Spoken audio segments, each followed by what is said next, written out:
तक दीपक प्रकाश ये कह रहे थे कि धर्मेंद्र प्रधान इस्तीफा क्यों देंगे, लेकिन आज उन्होंने इस्तीफा दे दिया है।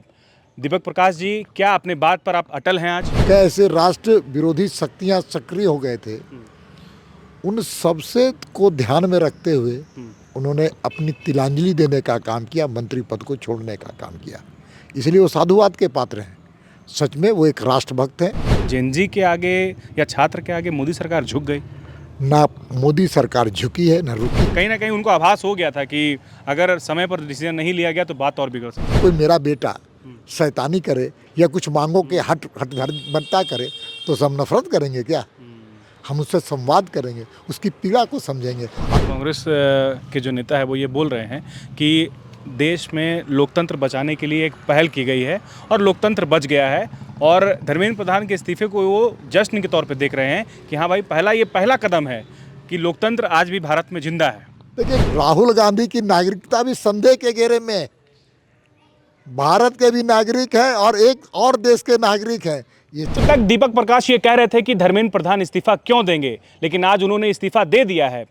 दीपक प्रकाश जी, क्या अपने बात पर आप अटल हैं आज? हाँ, निश्चित तौर पर धर्मेंद्र प्रधान जी ने बड़े हित के लिए अपनी कुर्बानी देने का काम किया, त्याग का एक उदाहरण पेश करने का काम किया है, और छात्रों के हित के लिए, छात्रों को लोग गुमराह न करें, कैसे राष्ट्र विरोधी शक्तियां सक्रिय हो गए थे, उन सबसे को ध्यान में रखते हुए उन्होंने अपनी तिलांजलि देने का काम किया, मंत्री पद को छोड़ने का काम किया।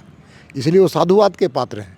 सच में वो एक राष्ट्रभक्त हैं और नेशनल एजुकेशन पॉलिसी को लाने वाले और ज़मीनी स्तर ज़मीन तक पहुंचाने वाले नेता रहे, मंत्री रहे। और प्रश्न पत्र लीक करने का जो मामला है, उसके खिलाफ उन्होंने उड़ीसा में संघर्ष किया था, विद्यार्थी परिषद कार्यकर्ता के रूप में जेल जाने का काम किया था, पिटाई खाने का काम किया था। वो एक देशभक्त हैं। इसलिए इस आंदोलन में जो नौजवानों ने चलाया था, उसमें ऐसे कई राष्ट्र विरोधी शक्तियां घुस करके देश को तबाह करने में लगी हुई थी। उन शक्तियों को परास्त करने के लिए धर्मेंद्र प्रधान जी ने अपने त्याग का परिचय दिया। सर, कांग्रेस के लोग या फिर कहें जो विपक्ष के लोग हैं और जो छात्र हैं, वो ये बोल रहे हैं कि जेनजी के आगे या छात्र के आगे मोदी सरकार झुक गई। ना मोदी सरकार झुकी है, ना रुकी है, ना टूटी हुई है। वह तो देशभक्तों की जमात वाली सरकार है। अगर कांग्रेस के मुंह में थोड़ी भी नैतिकता है, झारखंड में सरकार के भागीदार है, तो यहाँ भी जेपीएससी में घोटाले हुए। ये अब कई परत दर परत चीज़ें खुल रही हैं। चेयरमैन को इस्तीफा देना पड़ा, ऐसे कई दलालों घर में लाखों रुपया बरामद की गई। तो उसका दोषी कौन है? उसका दोषी तो सरकार में बैठे हुए मुखिया हैं। आप बता दीजिए, तब खुल के बोल दीजिए कौन। हेमंत सोरेन जी हैं। हाँ। अब इस्तीफा मांगे, अगर उनमें दम है, हिम्मत है और थोड़ी भी नैतिकता है। सत्ता के मलाई चखने वाली कांग्रेस, दो तरफा राजनीति मत कीजिए। झारखंड हमारी मातृभूमि है, हमारी जन्मभूमि है, हमारी कर्मभूमि है, और ये माटी की सुगंध अगर थोड़ा सा भी उनको प्रेम है तो सच बोलने से कतराए नहीं। और जो दोषी है उसके खिलाफ कांग्रेस बोले तो हम उसका स्वागत करेंगे, अभिनंदन करेंगे। यदि कांग्रेस झूठ का सहारा लेगी तो कांग्रेसियों के काले चेहरे को भी उजागर करेंगे। बिल्कुल सर, ये बात बिल्कुल सही है, और फॉलोअप भी ये चाहता है कि झारखंड में जो पेपर लीक हो रहे हैं उसके लिए भी जवाबदेही तय होनी चाहिए, जैसे धर्मेंद्र प्रधान ने दिया। लेकिन सर, सवाल एक ये है कि 20-25 दिन लग गए सर छात्रों की बात समझने में, छात्रों की मांग को समझने में। 20 दिन क्यों लग गए? अगर पहले ही होता तो इतना प्रोटेस्ट जो देश भर में चल रहा है वो नहीं होता। देश की पहली सरकार है जो छात्रों के साथ लगातार संवाद करने का काम किया। उनके मोदी जी की सरकार के हृदय में विशालता है और गंगा की तरह पवित्रता है और हृदय कोमल है। इसलिए उसके नेता वांगचुक को अच्छे हॉस्पिटल में भर्ती करवाना, उनसे मिलना, उनसे संवाद करना और आंदोलनकारियों से संवाद लगातार करके उनकी समस्याओं को समाधान करने का काम मोदी जी की सरकार ने किया। इसके उलट मैं 1974 के आंदोलन की याद दिलाता हूँ। अब्दुल गफूर के खिलाफ यहाँ पर आंदोलन चला था। छात्र आंदोलन कर रहे थे और मांग कर रहे थे कि अब्दुल गफूर को इस्तीफा देना चाहिए बिहार के मुख्यमंत्री के तौर पर। कांग्रेस नहीं मानी। इसी तरह से आंदोलन और तेजी से बढ़ा और इंदिरा गांधी के इस्तीफे मांगे गए थे। देश में अराजकता लाया गया था। नौजवान महंगाई, बेरोजगारी, भ्रष्टाचार और शिक्षा में आमूल परिवर्तन के लिए आंदोलन कर रहे थे। इंदिरा गांधी से इस्तीफे मांग रहे थे। इंदिरा गांधी जी ने इस्तीफा नहीं दिया था। इंदिरा जी ने देश में आपातकाल लगा करके लोकतांत्रिक मूल्यों को ख़त्म किया था, संविधान का हनन किया था। ये कांग्रेसी क्या बोलेंगे? ये तो उनके मानस पुत्र हैं जो देश को बर्बाद करने में किया, घोटालों के सरताज है। आज भी इनके जो नेता है, उन्होंने आज वो बेल पर छूटे हुए हैं, जमानत पर छूटे हुए हैं और नेशनल हेराल्ड के धन संपत्ति को लूटने का काम किया है। सर, कांग्रेस के जो नेता है वो ये बोल रहे हैं कि देश में लोकतंत्र बचाने के लिए एक पहल की गई है और लोकतंत्र बच गया है, और धर्मेंद्र प्रधान के इस्तीफे को वो जश्न के तौर पे देख रहे हैं कि हाँ भाई, ये पहला कदम है कि लोकतंत्र आज भी भारत में जिंदा है। देखिए, कांग्रेस और लोकतंत्र दोनों हास्यास्पद है। जिसने देश में आपातकाल लगा करके देश के नागरिक सुविधाओं से लोगों को वंचित किया, लाखों लोगों को जेल में भरने का काम किया, और तो और देश के अंदर 116 बार धारा 356 का उपयोग करते हुए निर्वाचित सरकारों को अपदस्थ करने का काम किया। वो लोकतंत्र की बात कर रही, बड़ा दुर्भाग्य। इससे दुर्भाग्य और क्या सकता है? राहुल गांधी की नागरिकता भी संदेह के घेरे में। भारत के भी नागरिक हैं और एक और देश के नागरिक हैं।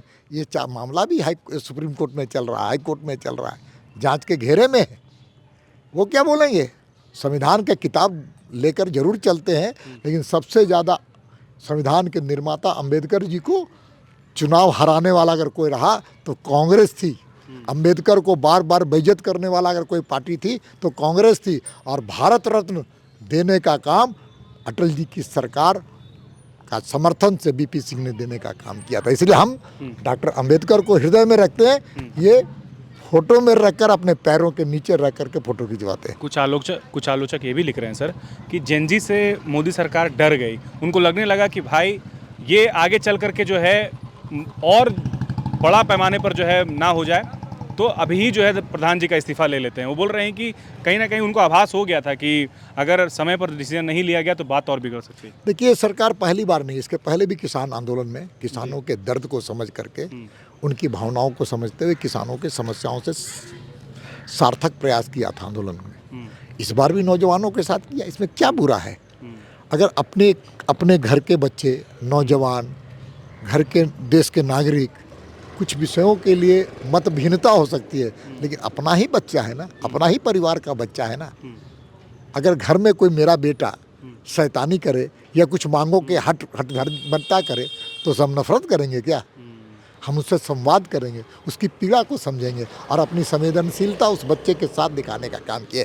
ये इसलिए ये सरकार संवेदनशील है, इस बात को समझना चाहिए। इसके उलट कांग्रेस की सरकार थी तो नेहरू की सरकार हो, चाहे इंदिरा गांधी की सरकार हो, हठधर्मिता का हट किया था।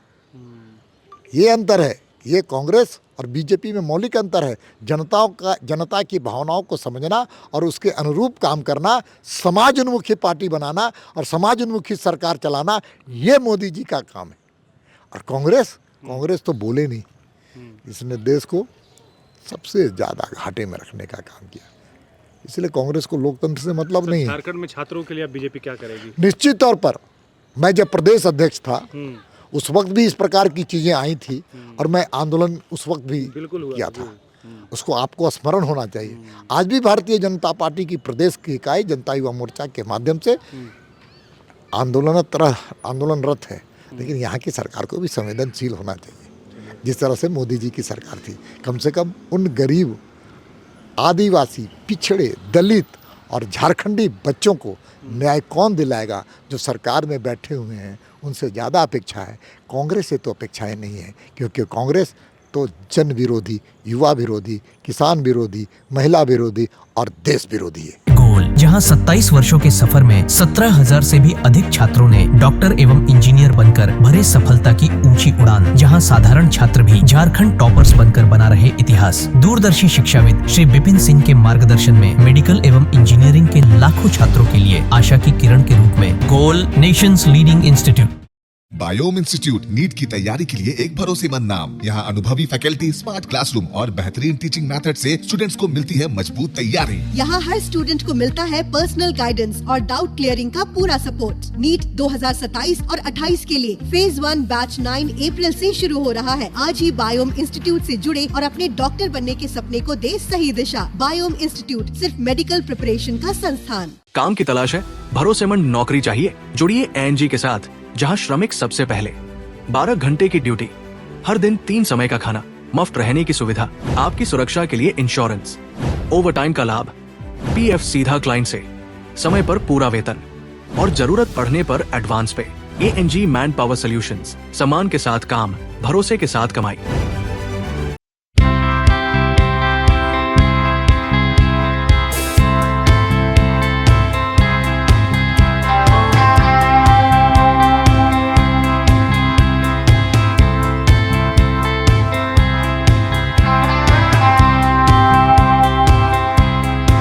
thefollowup.in. Like, share, and subscribe. www.thefollowup.in